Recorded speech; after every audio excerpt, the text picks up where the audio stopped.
शुभ दिन है हम सबका, लहरा लो तिरंगा प्यारा।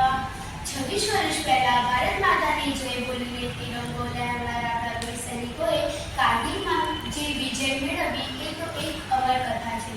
કારગિલ વિજય દિવસ 26મી જુલાઈ ભારતના પાકિસ્તાન પર કાશ્મીરી યુદ્ધના વિજયના કારણે ઉજવવામાં આવે છે. ઈસવીસન 1999માં કારગિલ વિજય પછી ભારતના તત્કાલીન વડાપ્રધાન અટલ બિહારી વાજપેયીએ આ દિવસને કારગિલ વિજય દિન તરીકે જાહેર કર્યો હતો.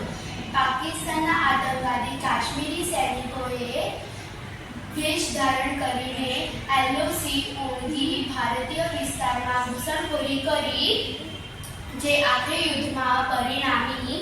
યુદ્ધની શરૂઆતમાં પાકિસ્તાને પાકિસ્તાનથી તદ્દન સ્વતંત્ર એવા કાશ્મીરી વિદ્રોહીઓએ આ લડત માટે દોષી ઠેરાવ્યા, પરંતુ યુદ્ધમાં મૃત્યુ પામેલી પાકિસ્તાનના સૈનિકોએ દસ્તાવેજો પરથી પાકિસ્તાની અર્ધલશ્કરી દળોની સડોવણી સામે આવી. પછીથી આ વાત પુષ્ટિ તેમના તરફથી કરવામાં આવી.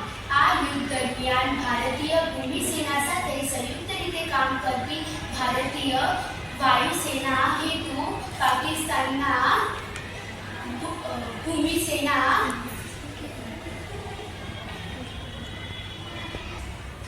નિયમિત તથા અનિયમિત સૈન્યને ભારતીય ખડેડી મૂકવાનો હતો.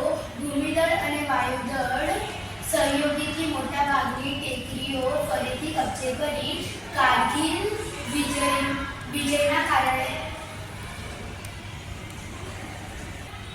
યુદ્ધથી આપણને શીખ મળી કે ભારત પર કેટલી પણ વાર અને કેટલી પણ વખત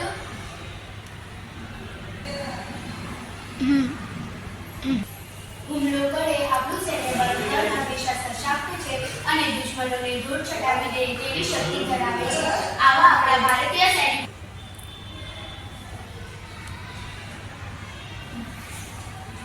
સૈનિકો ઉપર આપણને અભિમાન હોવો જોઈએ. બધા શહીદ સૈનિકોને શત વંદન. કારગિલના આ યુદ્ધમાં કેપ્ટન બત્રાનો મહત્વનો ફાળો રહ્યો હતો.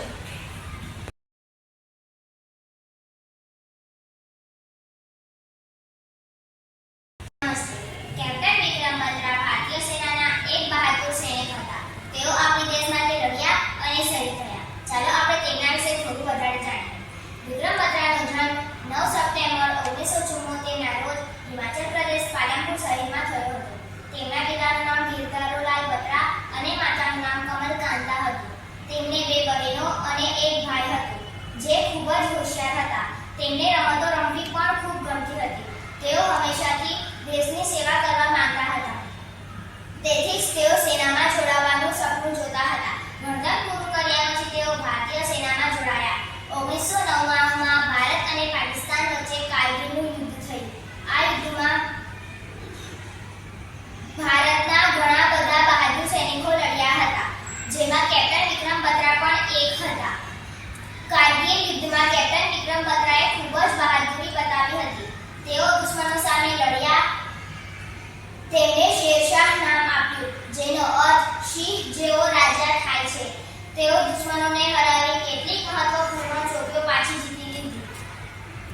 તેમણે યદિ માગે મોર આ વાક્ય કહ્યું હતું, જે ખૂબ જ પ્રખ્યાત છે. 7 જુલાઈ 1999ના એક સાથી સૈનિકને બચાવતી વખતે કેપ્ટન વિક્રમ બત્રા શહીદ થયા. તેઓ આપણી દેશ માટે